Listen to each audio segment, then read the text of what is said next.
Hi, welcome to the Arcade Buffet. We have a 25-inch K7000 revisit. I had sold this to Killahpriest on the KLOV forums, and he messaged me back after a couple months and said it was randomly shutting down. Well, I said, go ahead and send it on back in.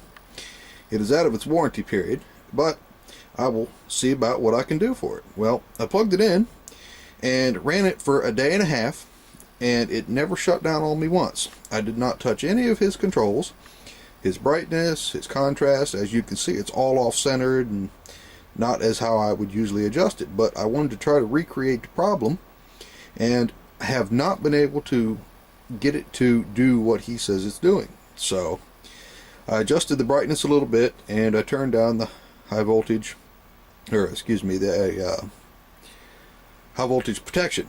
So if by chance it's going into shutdown, by tweaking the pot just a little bit, hopefully that may solve his problem. If it does not, then something has got to be wrong with his setup somewhere.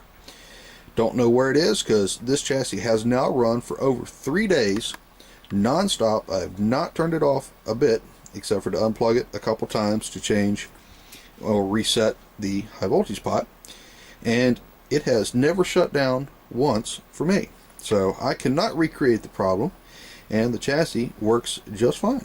So I will get it packed up and sent back to him and see what happens. So if it continues to shut down in his rig or in his game, then something on his end has got to be doing it, because it is not doing it for me.